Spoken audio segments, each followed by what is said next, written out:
Hey, Britt, thanks for joining us. Hi, Omar. Glad to see you. I am super excited to have you on the show. How are you feeling? I feel fantastic. Thanks. Super glad to be here. Oh, man, I am pumped. I am pumped. All right, so folks, today we have Britt Taylor joining us on the show. Britt and I met at UPW. We are both members of M1, an elite mastermind community. Britt is a second degree black belt and director, chief instructor for Up Level Martial Arts Academy. There are currently 6 up-level martial arts academies founded by Sam Wiegert. Britt is the director of location number 4. She is the first female director, chief instructor at Up Level. And Sam has a broad vision for what the future of martial arts training can look like. He believes it is time for a revolution in the way that martial arts is taught and perceived around the world. Sound about right, Britt? Amen to that. Yes, sir. All right, rock and roll. So here's, the name of my podcast is The Recovery Revolution. hmm And I believe myself that the way we talk about recovery, the way we talk, look, feel, hear, listen, everything about recovery, I personally believe needs some tweaking, needs some changing. Um, so that was why I named it that way. And so as soon as I saw that description or Sam's vision, I was like, Sam's probably got a similar vision as I did. It's like shit got antiquated, outdated. We needed to update some shit. We need to kind of spice it up. Totally. We needed to change things up. So I would love to hear from your perspective exactly what that looks like for Up Level. Sure. We just have a different approach. A lot of people teach martial arts, and it's great. It's good for everybody, but we take that leadership growth piece to heart. So that's why we're an academy, and we don't just we make black belt leaders. So it's equally important to us that the students that we're raising up, whether they're kids or adults, are not only learning their martial arts, but they're learning how to become the best possible versions of themselves. And so we definitely, challenge them and, really get them to step into the best that they can be. And that's a super important part. And we teach them a lot of life skills along the way, kind of some similar things that we do in M1 on a different scale. Yeah. And we use martial arts as a tool. It just happens to be what Mr. Sam Wiegert was really passionate about. I feel like if he was passionate about baseball, he'd have a baseball camp that taught people how to be winners. Thank God it was martial arts, because that's definitely the most fun thing to do. There's so many parallels for the things you learn and how they apply to life, like climbing up through the belts. It takes 3 years to get a black belt. So you're teaching people to set long-term goals and to break them into smaller goals by, hey, this week I'm going to get my universal form down perfect so I can test and pass for my stripe. And then, next month I'm going to get my yellow belt. And then 2 months later, I'll get my green belt, whatever. So they have all these micro goals that lead them up to that 3-year vision. So it just really sets them up for success in life. And, we train them how to break boards, and that's like a real confidence boost. We help them to visualize and, what is it going to be? There's nothing like the face of someone who first breaks a board they don't think they can break. Breaking. Literal. Yeah. I'm literally having a breakthrough. I'm literally breaking through a limiting belief. I can't break this board, right? Wait till Tony Robbins hears about this. Like, forget firewalls, we're breaking boards. Well, and I love another piece that he talks about in there too. He quotes Jim Rohn: "You are the average of the 5 people you spend the most amount of time with." So you surround yourself with leaders. You're creating black belt leaders. So there is a mindset, there is a philosophy, there is a vision. A lot of it is based on community, on communication, on leadership, on all of these different things, on goal setting, on how to accomplish these goals. I mean, these children have an opportunity that many people, I would say that 99%, over 99% of the world is not going to benefit from. But ideally, as we introduce these microcultures into, our communities, it'll have a dramatic change. It's going to have a dramatic change. And I'm assuming that's the hope that you guys have. Absolutely. I mean, we really have a vision of impact on our communities, and, you know, impact on youth. And we do focus on youth, but we really do a lot for the adults too. We have a lot of adults in class, and families trained together. But by making a difference in a person, it's definitely that ripple effect where then they go on and make a difference to the people around them, and it spreads on from there. So that's our mission. Yeah, absolutely. Create a better world, one black belt at a time. Be the change you want to see in the world. 100%. All right. So before we go any further, we've talked a little bit about the vision of the company and about Sam, but let's talk a little bit about Britt. So what does your normal daily routine look like, Britt? I get up at the crack and I get the kids ready.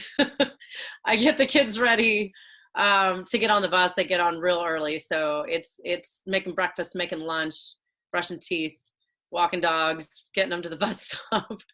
And so once all that's done, I kind of have the house to myself from 7. They get on the bus at like 5 till 7. And then the day is mine. I usually don't have to go into work until about 10 a.m. Half the week. And then the rest of the week I have got a little bit more chunk of time. So on the longer days, I really get to dig into that miracle morning. I meditate every day.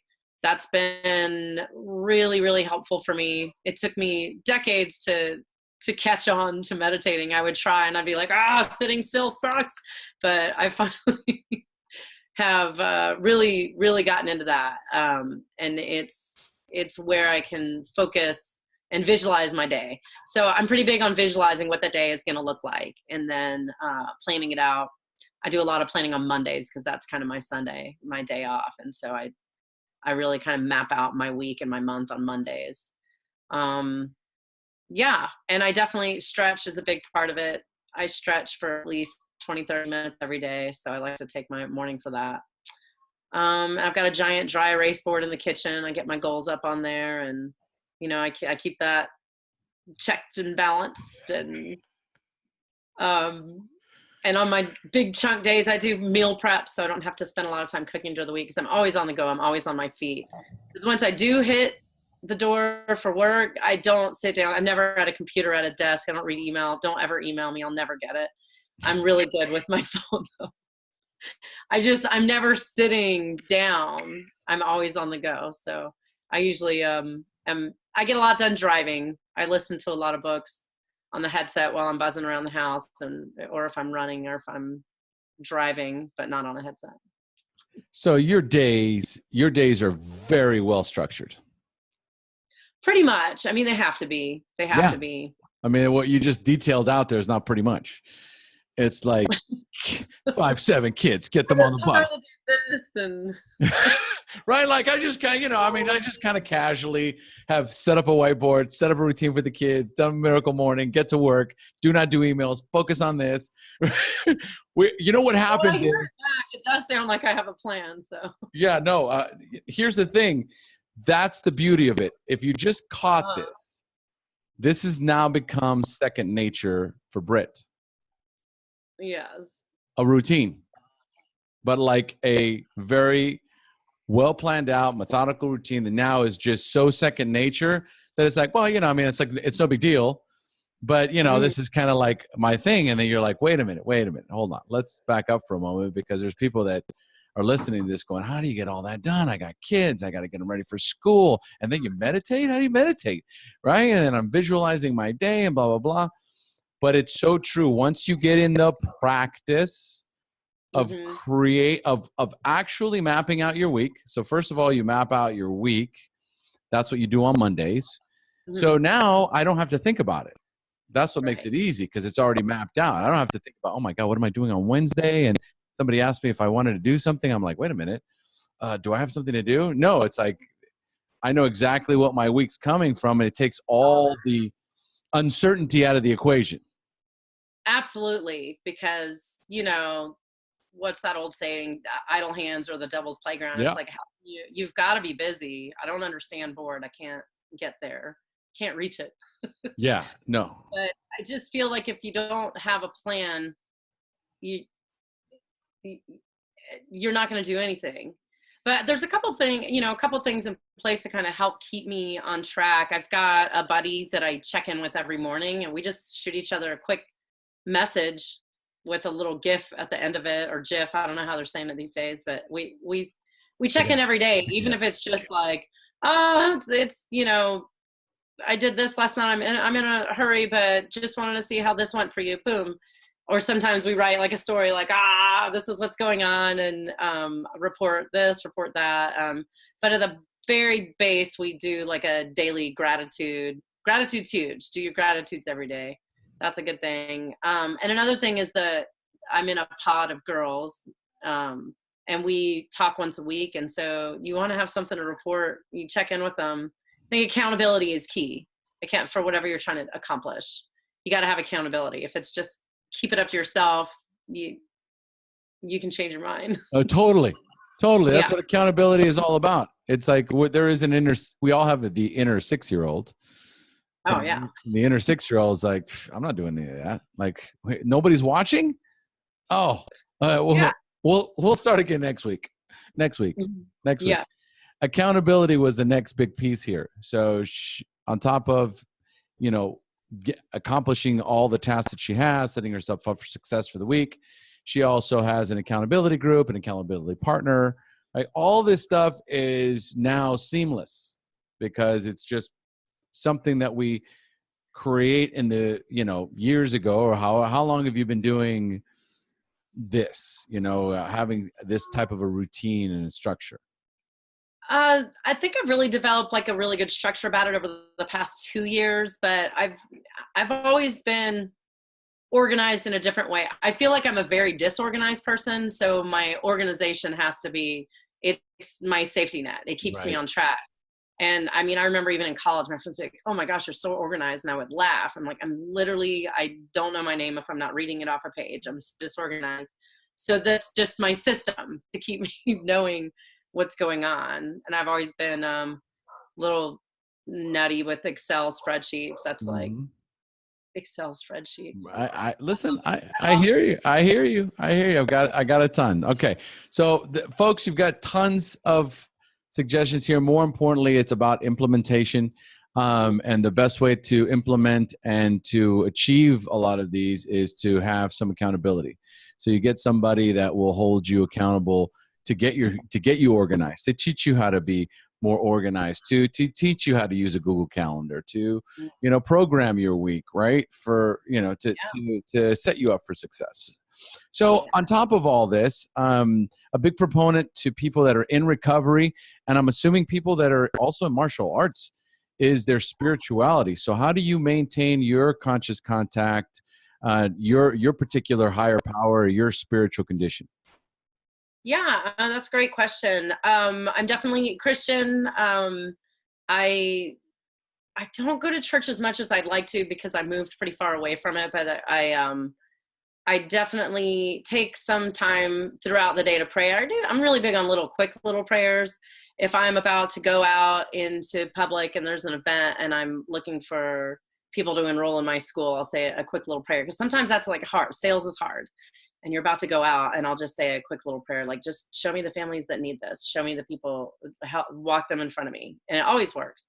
And it just keeps me connected. But I would say I'm definitely Christian, and I follow my faith, but I have a really huge foot in the spirituality world as far as energy and the law of attraction. I'm really deep into using energy to manifest, and what you focus on becomes. And I think they really link together. Yes. For me, that's how it works for me. So I think a lot of people might have a different idea of what they think Christianity is, or maybe what they think energy in the universe is. And I would just recommend check into it and go with what feels right to you.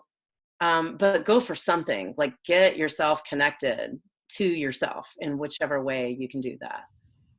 Yeah, because there is that the inner monologue, the inner dialogue. There is that intuition that we all have. We all have intuition. We also have, many of us have an inner critic.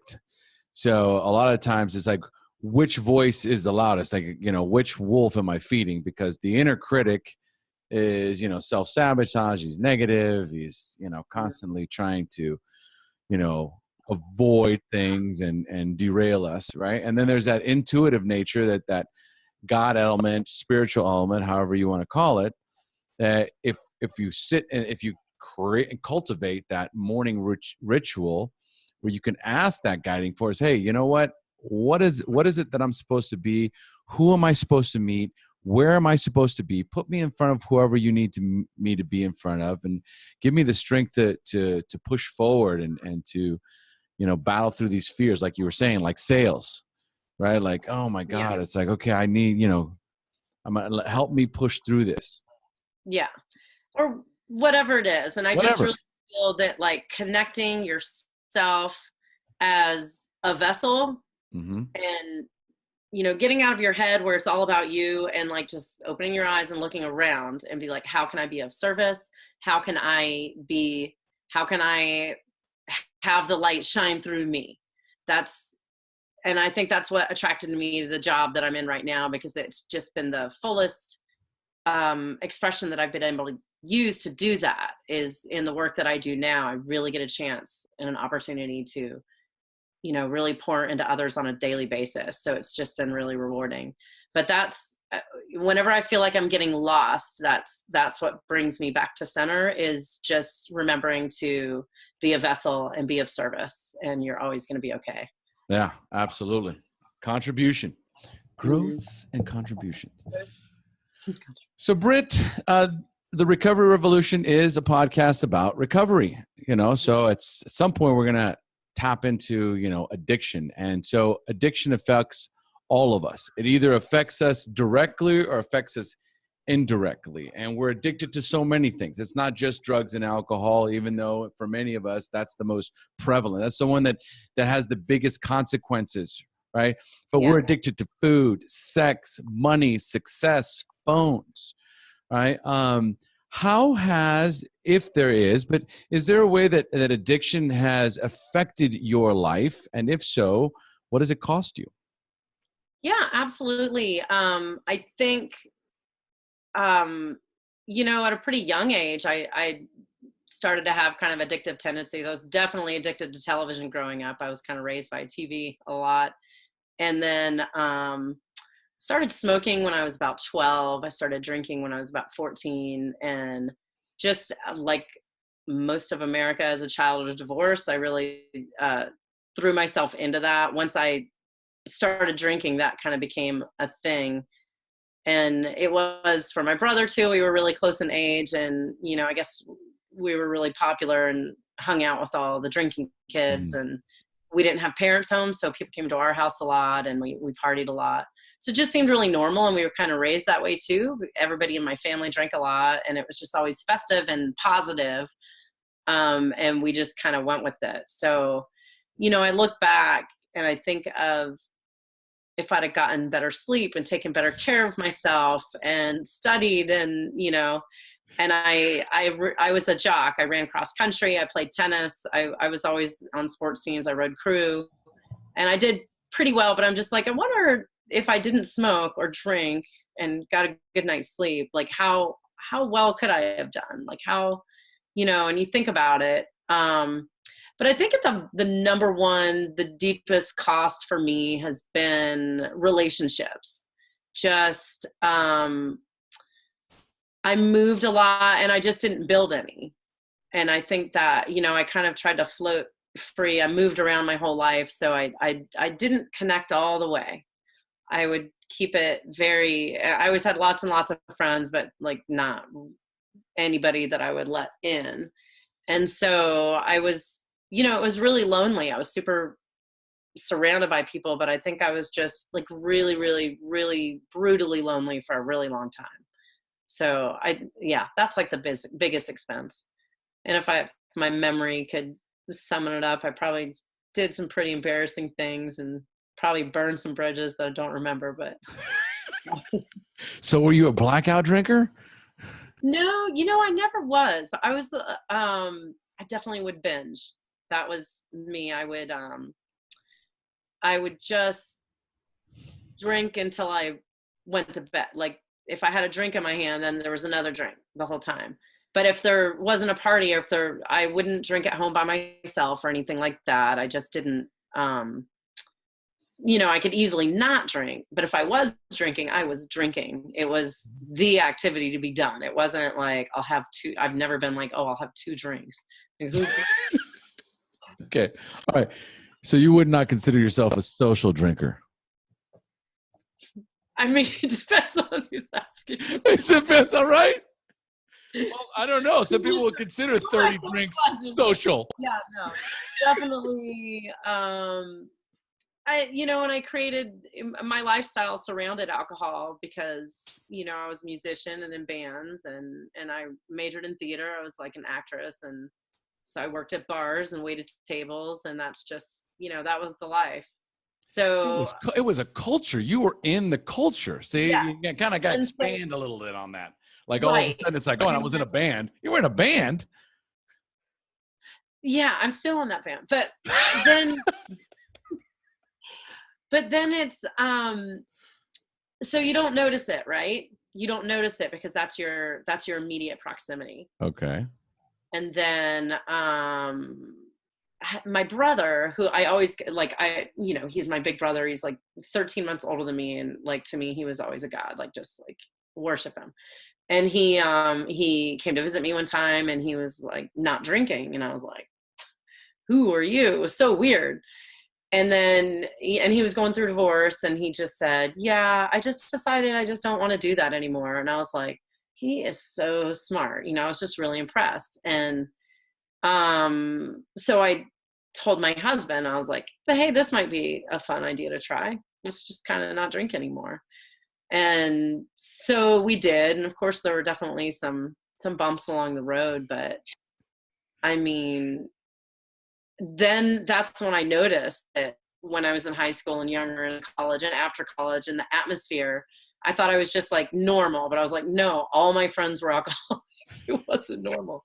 Not everybody drinks that much.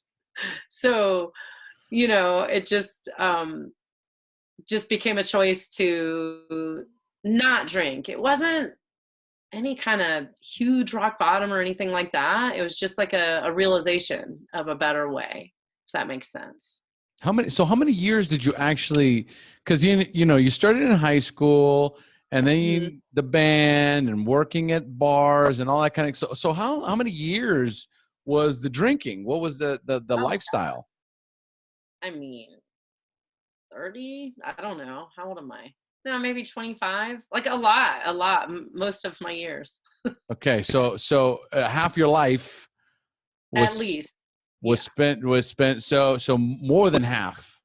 Yeah, definitely. Drinking. Definitely. Okay. And how old were you when you formed the band?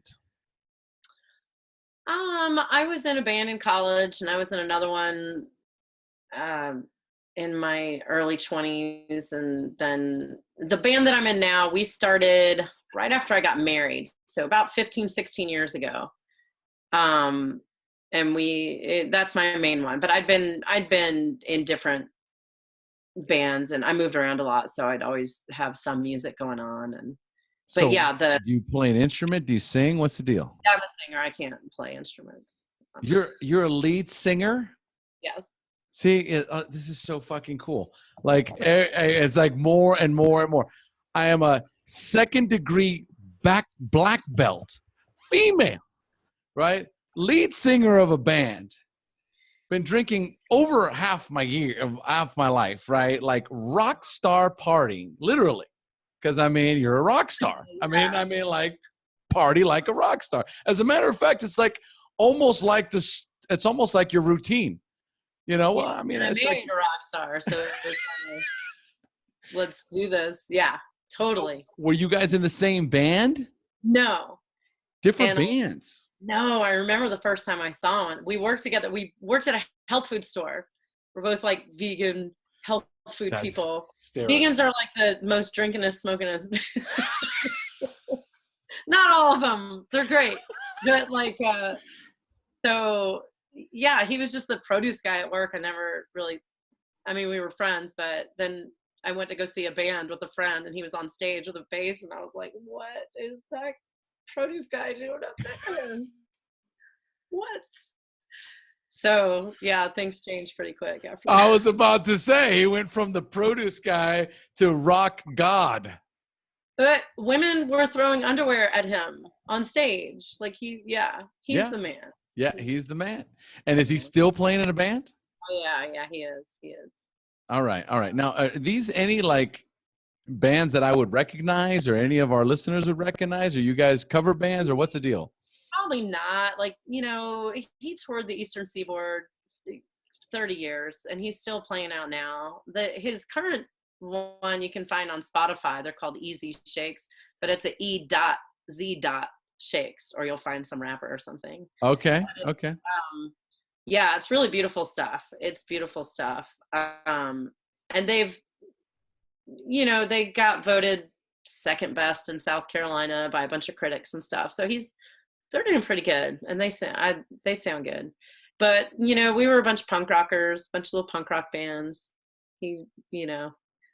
Local, but southeast, and yeah. So it's kind of an interesting because you've got a very, very big dynamic here between this rock star party lifestyle and there's this ultra athlete, very, very driven on this side. So there's certainly, and like you say, like, what would my life be like? How much more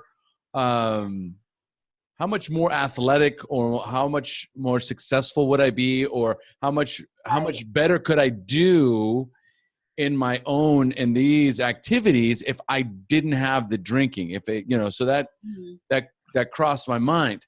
So how old were you when you started with the martial arts?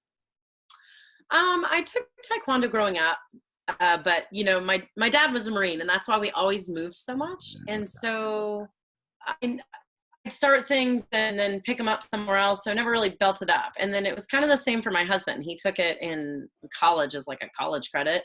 And then we went to sign up our kid, and they trained adults also. So we both started over at white belt with our kids. So I've been about 4.5 years now as an adult, but probably on and off about 8 years as a kid, but I never like black belted or anything like that. I just kind of took it. And I did lots of other sports. I did gymnastics, and I used to teach gymnastics and dance and karate. And I've mostly been a runner my whole life, but I really took to it when I started with Up Level, and I started working for them when I was a orange belt. So like my first 6 months of starting, I started working for them just at the bottom in, sales. And it's just what they do. And it just is 100% in alignment with like who I am and what I wanted out of a career. So I just really kind of took off with it, and it's been good. So what were some of the major consequences that you faced in that 25-year span of time with the drinking? Just probably not great career choices. I was really a smart kid, and I was academically gifted, genius IQ since I was really little, but I just I even actually dropped out of high school when I was a junior. And then I moved and I started back in, and I went to summer school every year, and I graduated on time. So then I went to college, but I didn't go to a good college because I want to go to the same college as my brother, and it was a party school. And then I guess I was just trying to find something, and I majored in theater, and I did really love it, but I decided not to do it. Honestly, I was a little bit afraid. I was afraid if I went to New York or Los Angeles that I would I would really get in trouble. I would just fall into the wrong crowd. I felt like, you know, in movies, people did these big drugs and everything. And all I knew about was like pot. Like, you know, we did some acid in college, you know, and that was big time. But like, I was like, I didn't want to get under the bridge downtown, you know what I'm talking about? I was like, I better not, you know. And I just feel like if I had a little bit stronger core of self-respect and confidence, that's probably what it was. And I just kind of, I feel like I used it as like hiding, like I'm not great, I'm yucky, so I'm just gonna hide down here. And so I think, yeah, that is the cost. Well, it's interesting because it's, you know, what we, you know, from what we talk about and what we do on a daily basis is mindset, right? What we do is to crush limiting beliefs with which ultimately changes our mindset. It allows us to look at the world differently. It allows us to, you know, have these dramatic paradigm shifts. And so here I am, right, with this. I'm going to acting. I'm taking acting classes or whatever, right? Like there's a part of me that's like, hey, maybe I could be an actress. And then there's another part of me that says, whoa, easy does it, right? If we get over there, we're going to end up under a bridge. Like other people are thinking to themselves, oh my God, I could make it. I could be like this amazing actress. And I go, dude, seriously? I could end up in rehab, right? Yeah. And I was afraid of, if I did make it and I had a lot of money, you know what I mean? Like, I was pretty good. I got a lot of really good feedback and I got good parts. And, gosh, I remember I was in this live weekly soap opera, and like the agent, this is in Wilmington, North Carolina, which is a big film town. It's like a little mini Hollywood, and you get a lot of jobs because there's not a lot of actors there, but there's a lot of work there because everyone's trying to go out to LA. And so I was going to go to LA after that. And then I landed like the agent because we did a skit. It's kind of like a Saturday Night Live kind of thing. And we did a skit that I had to play her, and this other guy played her husband, and I went to meet her to kind of observe her, and they were in this argument and they were on the way to a funeral, and she was like, I'm so sorry, I can't meet with you right now, but I observed them for 15 minutes. I'm like, I'm good, I got it. And I played her, and she came to see it, and she said, I'm going to represent you. This is it. And it was like, everybody was trying to land that agent. It was a big deal. So I moved to Hawaii. I was like, This is huge, Britt. Like this is, I mean, there is definitely underlying, you know, issues, limiting beliefs. Like, as a matter of fact, you were talking about when you were drinking, where it's like you would pull away from people. Yes. Like for you, drinking would isolate you more than engage you. Yeah. Well, I'd be really social. Like I would talk to 5,000 people, but I wouldn't really attach to anyone. Yeah. Okay. You were like the social butterfly. Social. Yeah, 100%. Okay. Don't back me in a corner. Yeah. Right. Because the one-on-one thing is like, ooh, that's uncomfortable. Yeah. Gross. Right. So this is amazing. So you could have, I just finished seeing A Star is Born. I have not seen it yet. I have kids. We don't get to watch movies. Yeah. And you certainly do not want to watch that movie with the kids. No. And even when we watch them at home, like the last movie I saw was Ralph Rex the Internet. And before that was Incredibles 2. And before that was Black Panther. Oh. Yeah. Okay. We can the kids outlast us at night, so we can't even like watch an adult movie when they go to sleep. And by adult movie, I mean A Star is Born.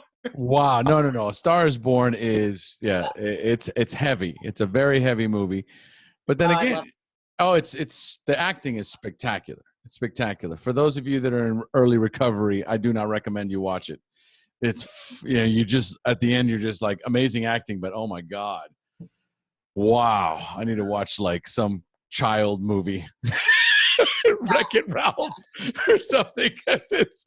But you know, it's so curious because here you are. It's like here's this person who is super athletic, super outgoing, super driven, martial arts, and then meanwhile, this humongous imposter syndrome of, oh my God, I can't do this. I can't, so was the main thing? Cause I'm going to ask this question. Maybe we'll just go there right now. Yeah, Right. go for it. Cause here's the one that, as a coach, right, there's limiting belief questions, right? So I can't do this because, or once I achieve this, I'll be happy. They learn or pick up patterns from role models in their life, not realizing they are now in charge of their own story. So Right. what is the story that you were telling yourself back then, right? Your biggest limiting beliefs, and what is it that you believe now? Well, I think back then, and I think one of the things that really drew me to acting, because I started acting at a pretty young age, is that you could be somebody else. And I was really, really good at getting very in touch with emotion. So I could pull any emotion out as long as I was being somebody else. It could be my emotion and I could feel it all the way. And I could be in front of millions of people, no problem. But when it came to them knowing the real me, I was like, nobody wants to know who I really am because they would hate me. I'm gross. I'm terrible. So that would be, that's why I was so social. I'd be like, oh yeah, it's me, but not the real me.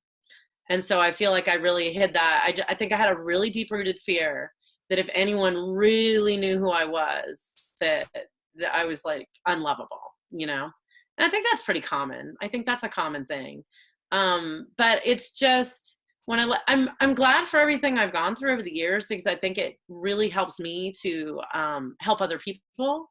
But it was just such a waste to spend so many years just feeling so sad, when life just has so much to offer, and it's just so much more fun when you can live it up front and not hiding, Yeah, absolutely. Absolutely.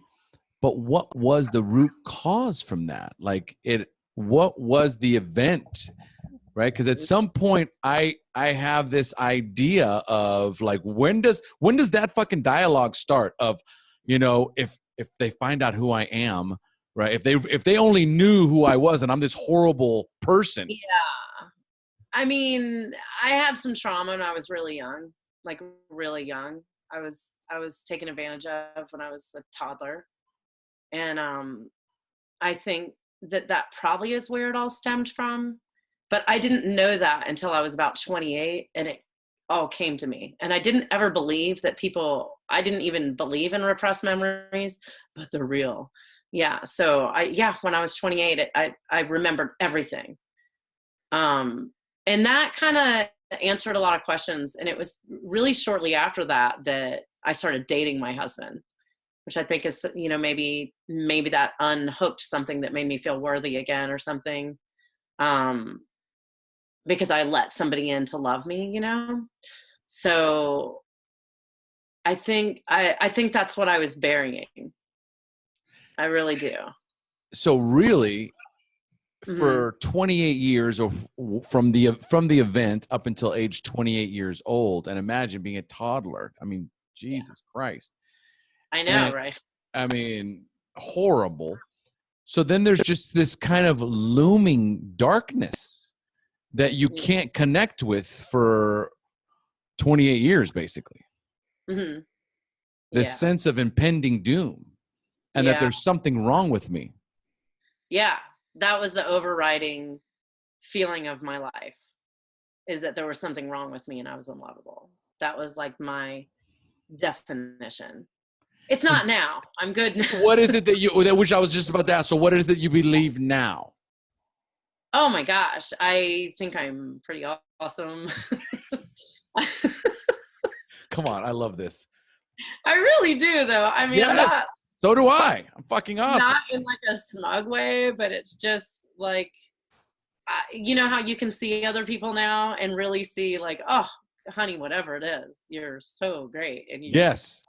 you just want to let them know how great they are. And And that is what, and that's why, again, going back to my job, I get to do that. I see people, I can look at them and see them and say, oh my gosh, you're worth something. You're great. And let's get that, pull that out in you and have you see yourself in the mirror as this awesome person. And so, it's all part of and that's what I think, it's all part of the divine plan. Like it sucked, but it made me so much, and it gave me so much depth and meaning and understanding and compassion and forgiveness, and learning how to forgive and learning how to forgive yourself and learning. And I don't think I would be this type of person that I am now, that I love. I really do think I'm great. You are awesome. You're amazing. But I wouldn't be her if I didn't have that little girl, that I had to go through all of that to get there. And that's one of the reasons I'm really Christian too, because every time in my life that it was all falling apart, something would happen, and I honestly would feel like the Lord come in and save me. And it would be like a sign. It would be, I would just kind of get pulled away from danger and protected. And it happened, several times in my life. And that's, I'm just really grateful for that, and for the people that were put in my path and the situations that were put in my path to kind of steer me in a more positive, better place. Because if I weren't open to that and didn't see it, then who knows where I could have ended up, And I just think where other people have ended up and didn't, get it. Yes. Get it. 5150, the psych ward, in jail, right? There's so many different directions you could have gone in. But, the alcohol or the numbing effect of it, right? Like, I'm not having one drink, I'm having 50. You know what I mean? Like, I'm just going to keep somewhere along the lines. Do you remember the first time you had your first drink? Yep. And how did that feel? What was that like? I didn't know I could feel that way. And I felt so like hilarious and funny. And I remember the people around me didn't think it was that funny, but they're the ones that gave it to me, Mm-hmm. It was, and they're like, you're being weird. I'm like, yeah, you just gave me 4 wine coolers and I'm 12, Of course I'm being weird. So, but I remember being kind of ecstatic. Like I remember the seat I was sitting in. I really remember it. Yeah. And just being like, oh my God, I didn't hurt, and everything was fun and happy. So I do remember that. I do. Okay. So this is where it all begins, Britt. This is what you just described there. I didn't know I could feel this way. Right. I didn't hurt. Yeah. So up until I'm 12 years old, I'm in this tremendous amount of pain that I don't even know where it's coming from, but there's this sense of impending doom, and that I have to, and then I'm afraid, and then I'm not good enough, and then I'm not worthy, and then I have 4 wine coolers, and I am Superman. Fucking awesome, man. I'm Superwoman. Pretty much. And I call that, like, in a lot of cases, like when I'm coaching somebody, especially when it comes to alcohol, it's like, tell me about one drink, Britt. Tell me about what it feels like when that alcohol hits, and tell me what I call it one drink, Britt, or one drink, whoever it is. Could be one drink, Omar. I don't know who one drink. No. I understand that. Yeah. Because I don't stop. Right. Uh-huh. But once the alcohol, it could be 1 or 2. It doesn't matter. It's once the alcohol, the buzz kicks in. Once the buzz kicks in, and all of a sudden I go, ah. Right. And all the emotional change happens. It's just I feel different. Right. I feel funny. I feel light. I feel comfortable. I feel at ease. Yeah. Right. And all of that negativity just washes away for a moment. Yeah. The only problem is for those of us who have a tendency to have addictive personalities, we're chasing that feeling all night. So it's just like, oh, give me another one, give me another one, give me another one.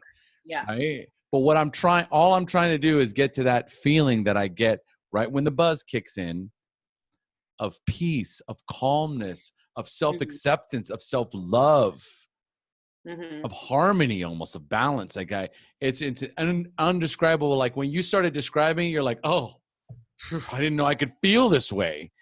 Yeah. And I'm 12. Right. And also when you think about the acting, I can be anybody else but me. Right. 100%. That was my life. That was my life for a long time. Alcohol is the same thing. I can be anybody else but me right now. Yeah. Or whatever it was. It was, I used to get addicted to running. I ran marathons all the time. And I would run 10 miles a day. And one day I burnt my shoes because I would run in the rain. I didn't care what the weather was. I was running. Yeah. I burnt them because I set them on the heat thing and they melted. And it was a crisis. I went straight to the mall and bought new running shoes immediately. And I was like super rude to the guy that sold them to me because I was like hostile. I was like, I need shoes right now. So it's whatever it is, right? You're just like, fill it. So well, here's the thing. It's a baby. We talk about that child, right? It needs soothing and comforting. Yeah. And I've got my running shoes, and as long as the running shoes are there, I'm cool. I'm not even conscious of it. Because they're there. They burn, my whole world burned down to the ground. Yeah, that was like, there is nothing that's going to happen in my life until I get a new pair of shoes. Exactly. Yeah. And it's no different than with the alcohol, with the drugs, with the phone, whatever it is.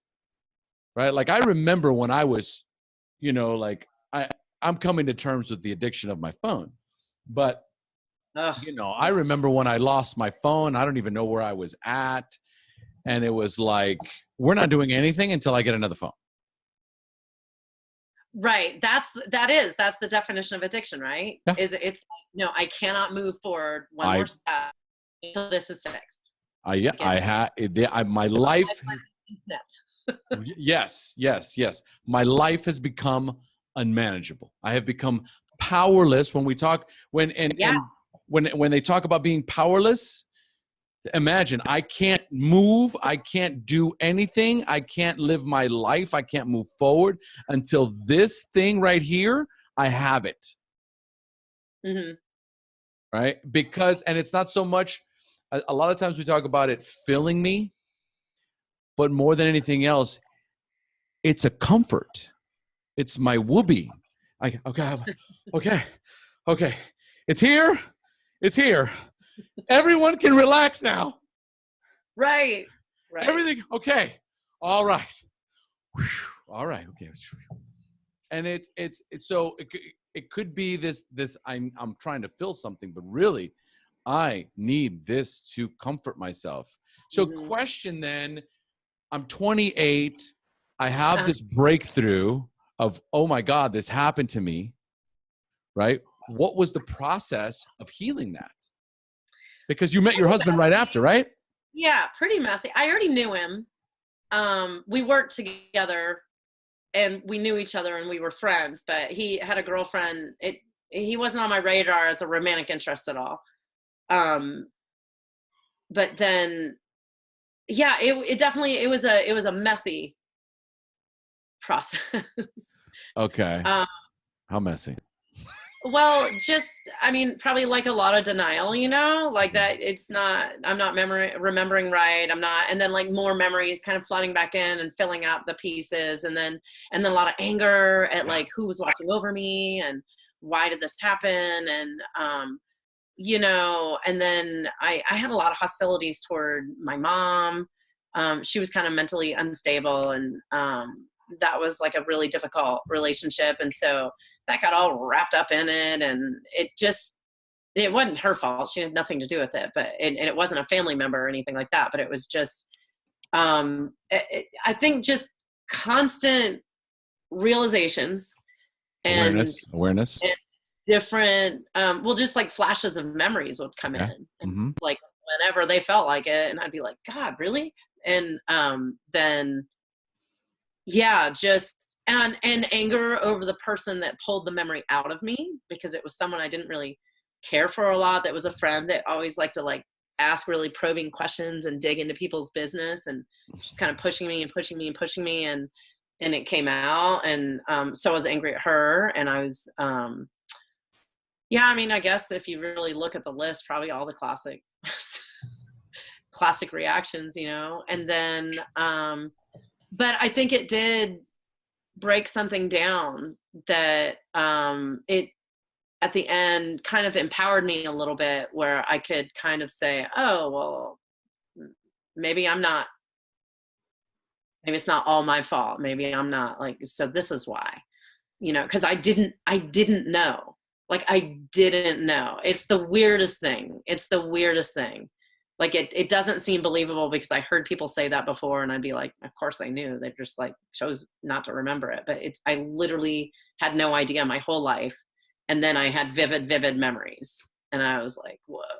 So it's just like a lot to process. It's like just finding out, you know. And then maybe a little bit of a unhealthy way to like get to blame it on that. I'm like, oh, well, it's not my fault, you know. And then coming back around and taking ownership of your choices. So, but I do think that it probably chipped down my wall of no one can get in here. Okay. Don't get me wrong. I dated a lot. I got around, but I didn't like, and I even like had boyfriends and everything, but I never could commit. If I had like a long-term boyfriend, I always knew, I was like, you know, like they're like, let's get a dog. I'm like, let's get 2 dogs. You know what I mean? I always had a foot out. I was never really like, this wasn't really ever going to go the long haul, you know? And I think I finally allowed myself to be vulnerable. Yeah, that's it. I finally allowed myself to be vulnerable. I don't know that I necessarily attached it at the time. It's maybe in retrospect right now looking at it, because it was right after that I noticed my husband as a person, not just my friend that I worked with, you know? Right. And did you tell him everything? No, I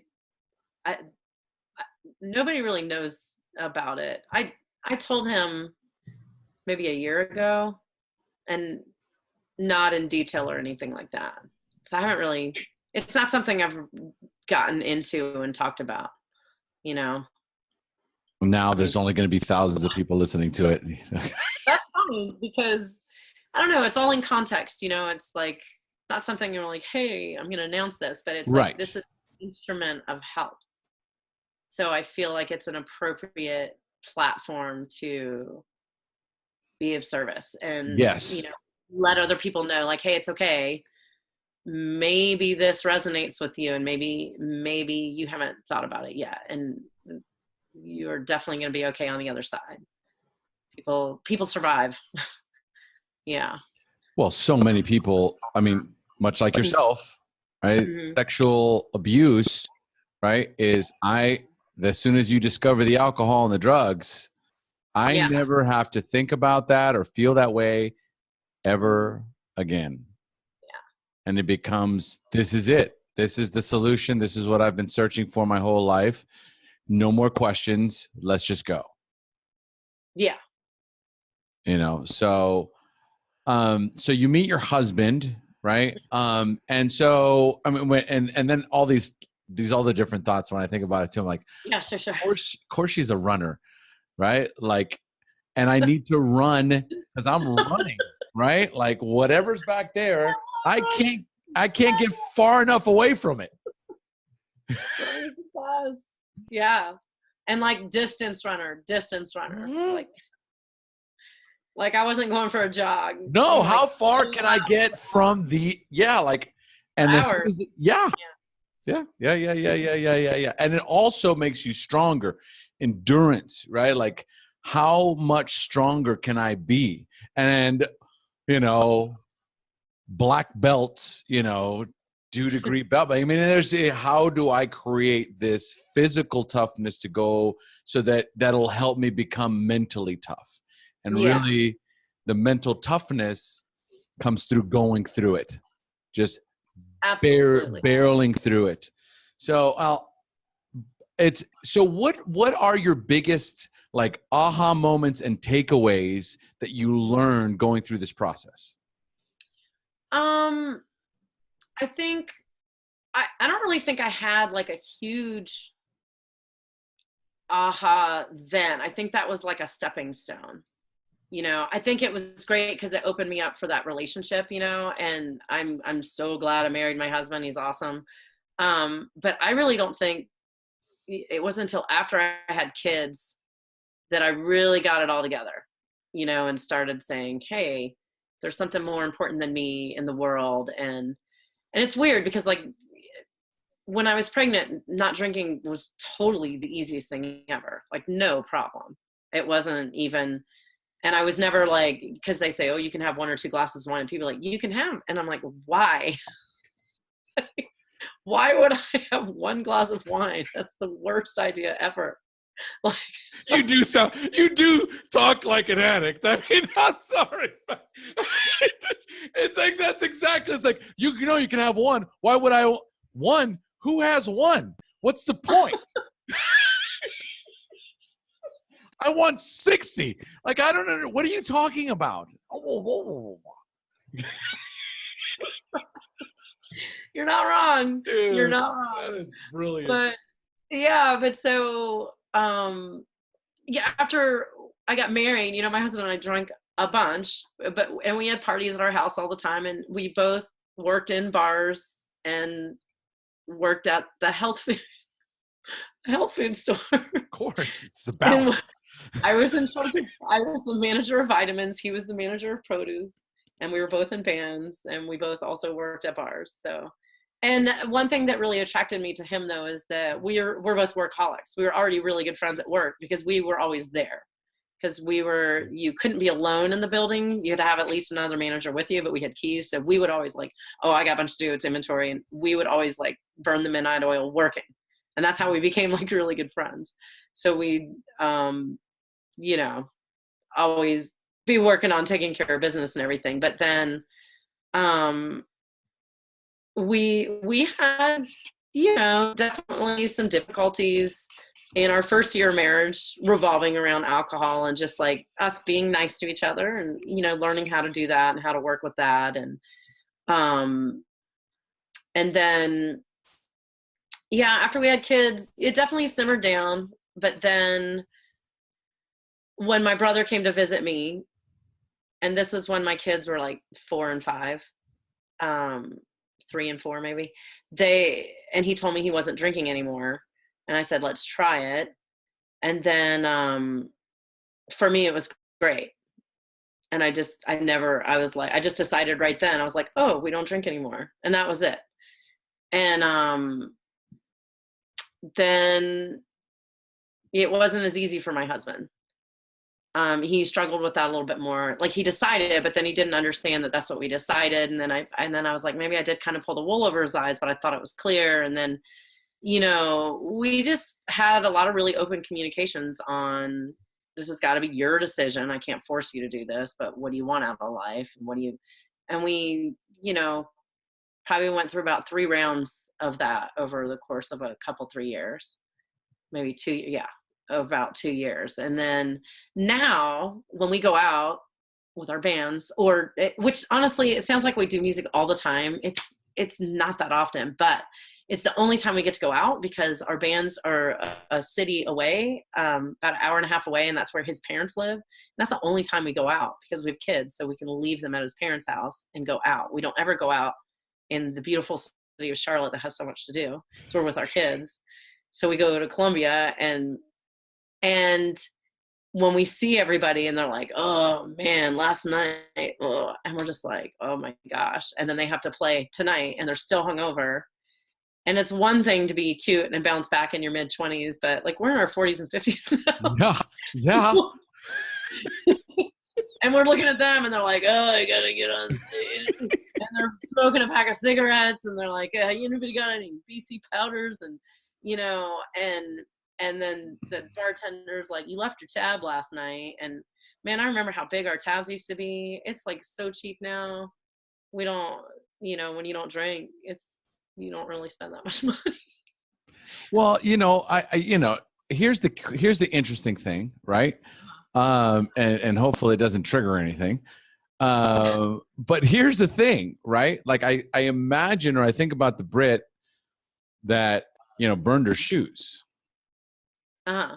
Right. And it was like, until I get this next pair of shoes, like but then, and the alcohol was a similar remedy to what was going on. So enough must have dropped off because, for somebody come into your life to say your brother, right, and go, yeah, I'm done drinking. And for you to go, gee, that's kind of cool. I think I'm going to stop drinking. And I've been drinking for 25 years. Yeah. Right? Do you even remember like processing that and how that decision was like so simple for you?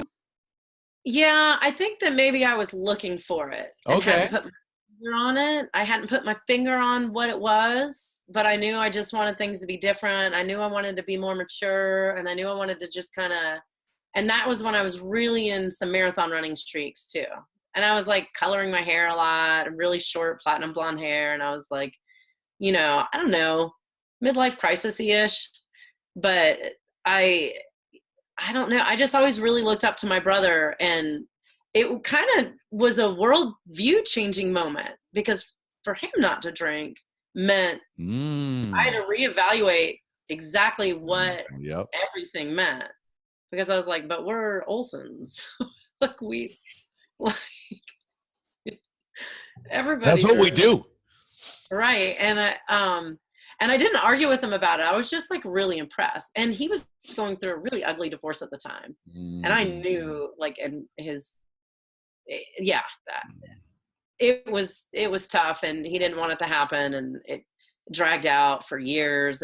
And I just was watching how much better his life was. And he's like he's a workaholic, success-driven guy. He's like super successful salesperson, like top 2 salespeople in the country for what he does. And he's like a boss, but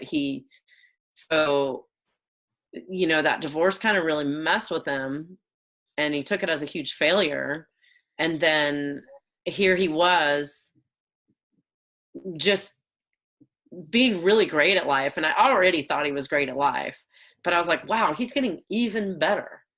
And I just started thinking about it, and he was just talking about why he did it. And it wasn't any kind of sell or anything like that. It was just him telling me what was going on. And he didn't really even put it in words like, I've quit drinking, or he was just like, I just decided not to do that anymore. It was just real easy breezy. And it just made so much sense. And I was like, I want that too. That's what's missing. That's the thing. And so, yeah. Whatever it was that you were soothing about had healed itself. Whatever you had found, we don't have enough time in this interview to find out what that is, but along the ways, the healing happened, right? Maybe it was just, your particular process of going through it and how you went through it, but something, and then you were ready, because the most authentic version of Britt is brilliant. All right. She's a badass athlete, right? She's book smart, like brilliant in that aspect, super talented, an actress, a musician. Like the real Britt is like, dude, enough with the fucking shenanigans already. Like it's time to grow up. And here's your brother, and you're like, here it is. It's time. Yeah.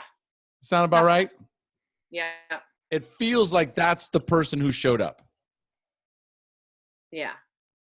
That's totally right. I love it.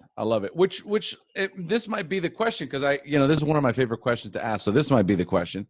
I love when Tony Robbins talks about burning the boats, Yeah. right? So it's like, to take the island, you got to burn the boats. So Yeah. there's this time in your life, this moment in your life where it's like, not one more day, not one more hour, not one more minute. I'm not going to tolerate this in my life anymore. What was that pivotal moment for you? I mean, for me, it really, honestly, it's not as exciting, but it was kind of a slow burn. Like it just kind of fizzled out, and I was like, that's it. And I mean, I think a lot of it was watching my brother's marriage dissolve and looking at myself and my husband, and my husband had a bigger struggle, and I think it had a bigger hold on him, and I didn't want us to go down that road. And I was like, it's not that important to me, so I'll just stop, and then we'll both stop, and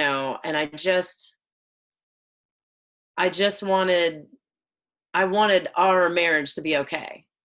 I wanted us to raise healthy kids that saw a good example. And I mean, we definitely weren't like drinking every night, but he was like secret drinking and hiding beers around the house and stuff. And I'm not trying to tattletale on him. He's open about it. But like, it was a bigger concern and a bigger, I mean, 100% a great idea also for me not to drink. 100%. That goes without saying, for sure. But I just felt like I could stop. But since I had this role model now that I looked up to so much, I was like, oh, it was like a team effort. I guess we're going all the way back to accountability now, right? You gotta Yes, have yes. yeah. So I think that's what it was. It was really a go team. That's it. It was a go team. It's like, go team. We're all going to be like this now. And again, as we circle back around and you extrapolate all those value bombs from there, it all circles back to circle of influence, accountability, what you see, what is in your environment. Mm-hmm. And regardless, here's the cool thing. You've got all this debauchery around you every time you go and hang out with your band members. Okay. But the beautiful thing is, like, I've got two examples. Yes. This one, yeah, I'm out. Right. This is the direction that I want to go in. Yeah. And once you kind of disconnect from the FOMO, because that's a lot of it too. It's like, oh man, God. I have zero FOMO when I see people drinking it up. There you go.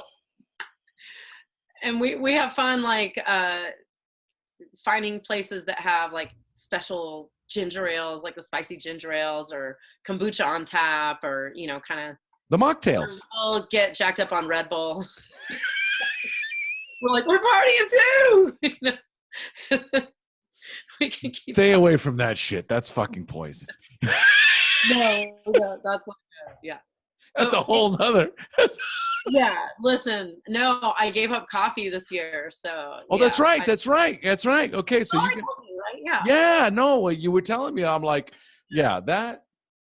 I am addicted to challenges, and I'm addicted to giving up addictions. That's what my thing. It's always going to be something. I've always got, I've got a little. So I have really been working on becoming less of this.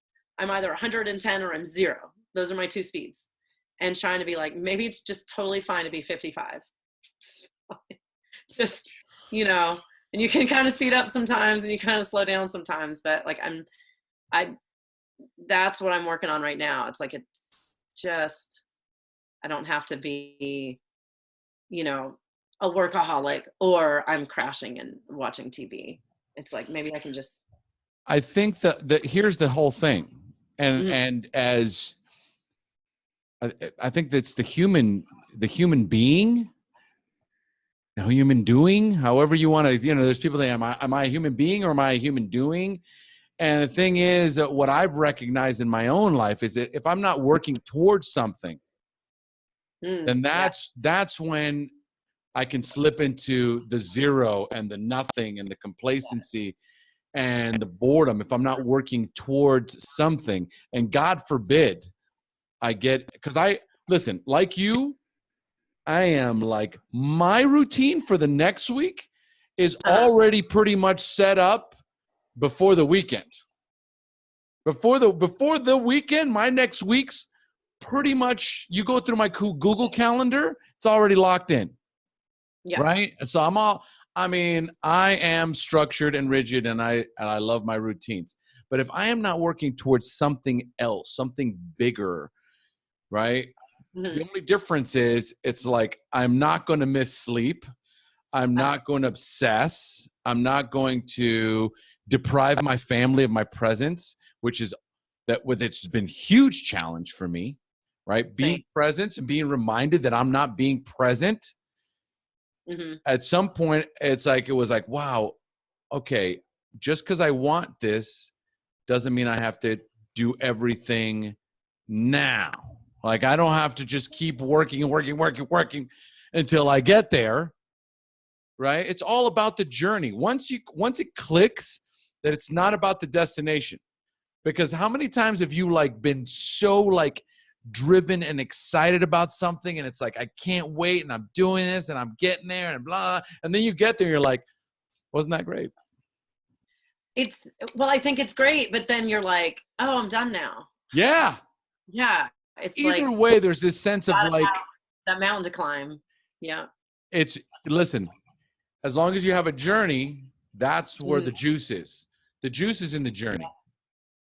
100% agree. Couldn't agree more. Bob Proctor talks about that. It's not about making the million. It's about who you become in the process. Bob Proctor, my man. All right, let's start shutting it down. I got a couple of closing questions for you. Okay. All right. So, do you have any favorite books that you recommend to our listeners? Yes. My number one favorite book ever is, do I have it right here? Oh, shucks, I handed it to somebody. It's The Untethered Soul by Michael Singer. Oh, God, it's been recommended to me 3 times. You need to read this book. Everybody needs to read this book. You touched on it a little bit earlier, but it's about that voice in your head that never shuts up. Yes. And it's always commenting and narrating everything you do. Yeah, the inner critic. Yes. And it's learning how to become the watcher of that voice and knowing that voice is not you. Mm-hmm. And just, it's a really great way to teach you how to get out of your head and participate in real life and be right there in the now and not letting yourself stick because you see something and then you're like, oh, that reminds me of this. And you start thinking about it and you have now frozen yourself in that spot in time and you're not in the real world. You're not in the present because you've stuck your thought on this thing. And so it really teaches you to recognize it and stop doing that. And it does it in just such a great way. It's such a great read. I couldn't recommend that more. And I've actually probably bought about 15 copies of that book to give to people because I love it so much. Man, I sitting all the time. See, here's the thing. I'm like, you need this book. I'm going to send it to you.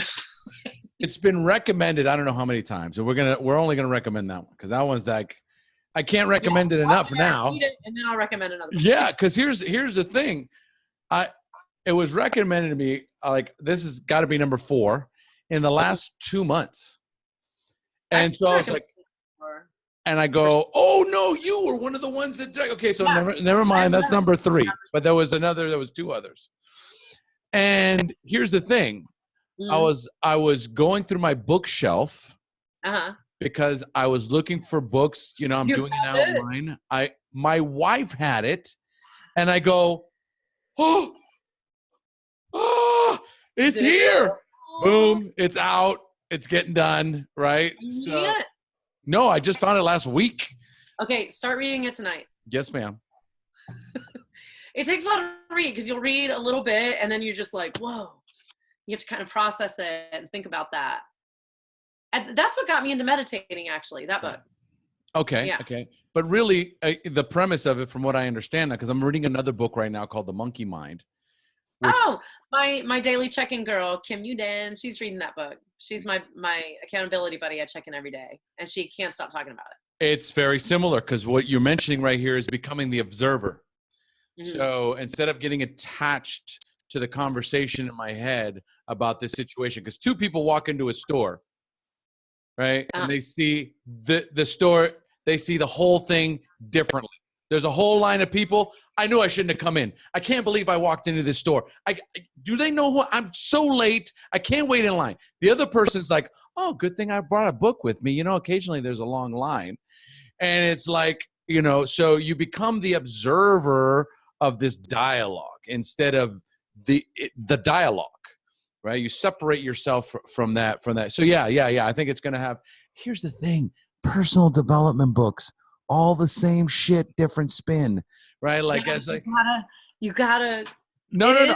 Sometimes it's written in that way that really speaks to you know, that's like speaking your language because I thought I was already so evolved because I already do the, you know, law of attraction and vision boards, and I'm in, man, I'm all the way in, and I got it, and energy, and I'm you know, I got my Arctic rose going on, I know. And then I read that Untethered Soul, and I was like, I don't know anything. Whoa.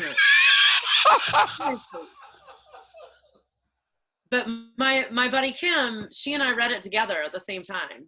Okay. So, and now she's the one reading the book that you're reading. And I'm reading Joe Dispenza's, what's it called? That's what I'm reading right now. And it's also super mind-blowing and deep. But read Untethered Soul first, because the one I'm reading now is a little, not difficult to read, but it's definitely heavier. Like you really have to, it's more cerebral. You're like, Becoming Supernatural. That's well, there's a couple of books that I want to read. I've got another one here. It's called The Subtle Art of Not Giving a Fuck. So, yeah. Which is hysterical, but it's another one about, you know, like it talks about the, oh my God, the dialogue loop or something like that. It's a lot of like very similarities, right? And then what's the other one? It just went right by me. Anyway, bottom line is these are all great. These are all great books that allow you to kind of, you'll get that one nugget that you're talking about here was like, oh my God, the brain likes repetition, right? The unconscious mind likes repetition. So the more you introduce a topic to it with these different spins, just, you eventually, it becomes a part of you, right? Yeah. And it's all life-changing. But it's one of the reasons why I had changed my format, because I wanted to have these kind of conversations. I want to have conversations that weren't just about like what happened, what was it like, and what is it like now, right? It's like, okay, so I want to know, you know, the gems, like what was that like when you burned the boats, and what was it like when, you know, you had these aha moments, and let's expand on those. And for example, what are your 3 most powerful I am statements? I am worthy, I am a leader, and I shine the light. Yes, you do. Yes, you do. I love those. What is your personal success formula or blueprint for success? For me, I think, and I say this to people a lot, is just whenever you're in not a great state, just open your eyes and look around at other people and get out of yourself. This is crazy town. It's not real. It's not real. And people just live in there. And so I think that by physically lift up your head and look at people around you. None of them care about what's going on in here. They can't hear it. They don't know about it. It's irrelevant. So just let it go. That's maybe not so much more of a philosophy, but it works for me all the time. And even little moments, you know, and I say it to my kids all the time in a lot of different ways, but it's just whatever it takes. And that just works for me for getting out of my head, is when you just make eye contact or look at other, even if they don't make eye contact with you, look at other humans, wonder what they are doing. And you know what? They're the same place. They're so busy worried about themselves, they don't even know you're looking at them. So it's just, you know, get out of your head and connect. Start worrying about other people. If you're worried about yourself, start worrying about other people, and everything will be okay. That is a philosophy, and it's beautiful. It's brilliant. All right. This is not crazy town is not real. It's so true. It's exactly what it is. It is. Yeah. I made a wrong turn, right? I made a left on Crazy Street, headed right into Crazy Town, right? And somewhere I'm stuck in gridlock traffic. So get up and go watch other people, right? It's really what you're doing is it's a pattern interrupt, right? Yeah. So I'm stuck. And then all of a sudden I'm focusing on whatever, how somebody's drinking their coffee or what they're doing or what they're saying. And I get a brand new perspective immediately. Mm-hmm. And I really love to observe patterns. I love to observe patterns and watch other people with like zero judgment, just looking. I've been doing that a lot at work because we have these all school staff meetings and there's a lot of people. And then in the directors meeting, there's only like 4 directors and we kind of talk about everybody in like our staff issues and things. And then we see all the staff like interacting and I just love to watch and learn. And like I said, there's no judgment involved in it at all. It's 100% observatory. But like observing people, it just, get out of your own head and just be concerned about others.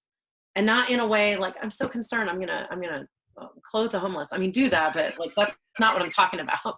You know what I mean? We know what you mean. We know what you mean. All right. So Britt, what is the best advice you have ever received? My dad told me growing up, like, don't sweat the small stuff. It's all small stuff.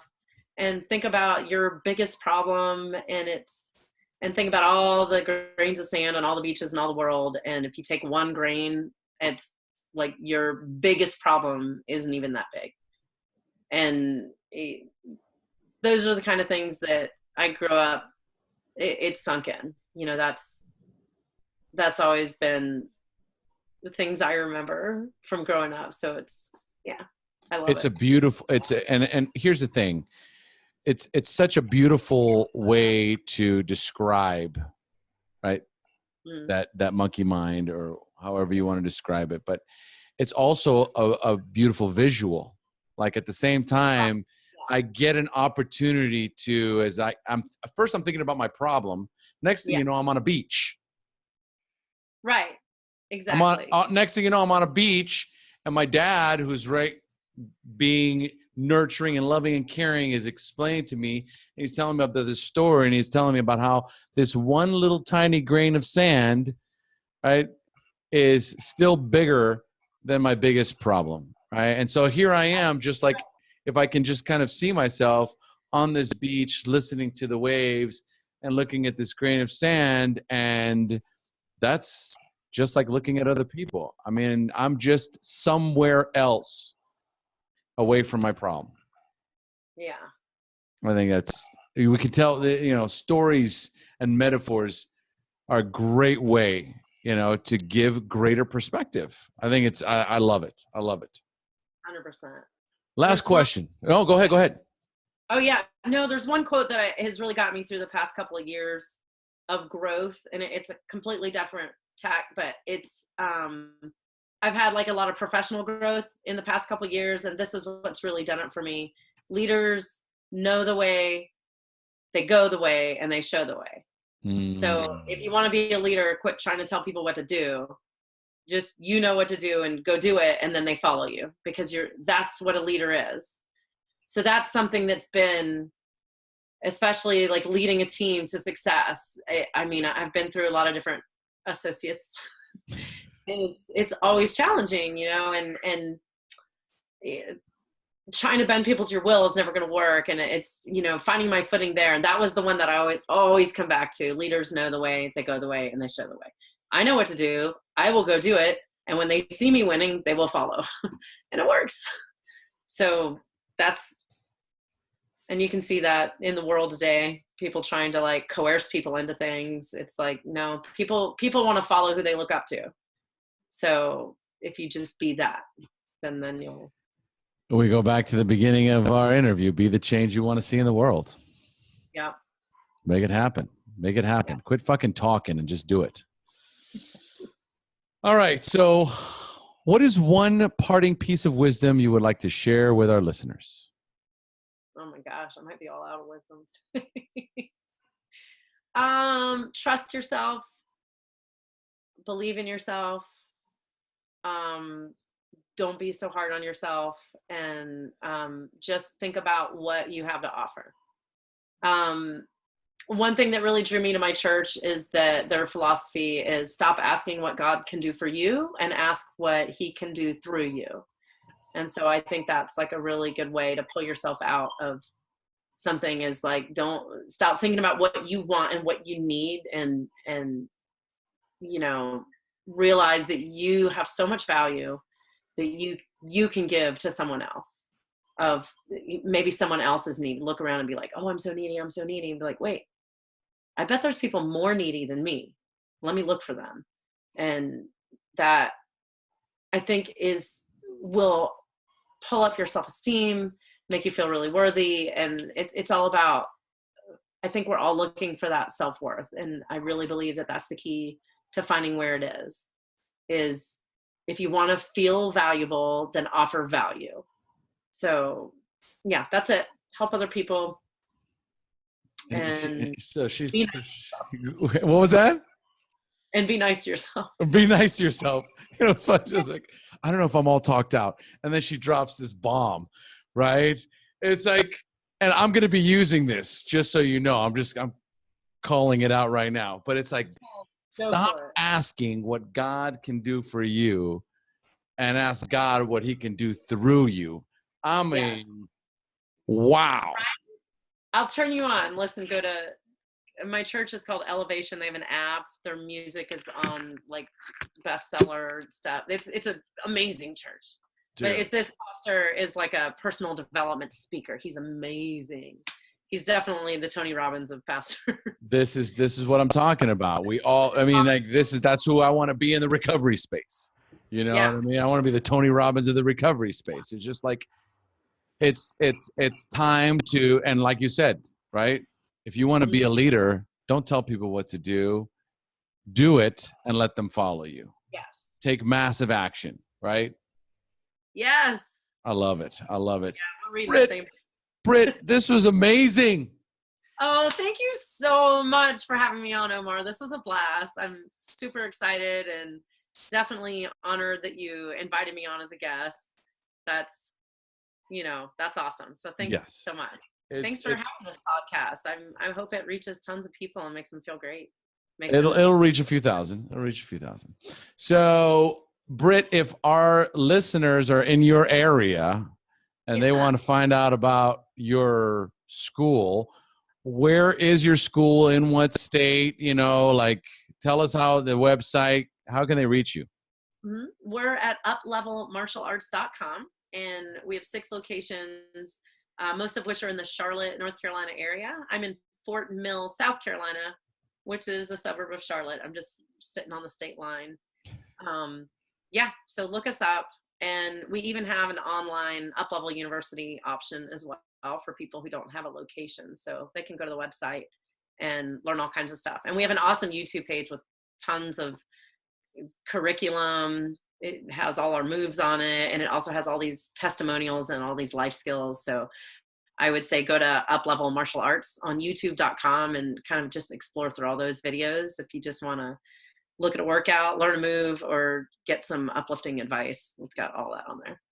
Beautiful. And actually, if you please send me those links.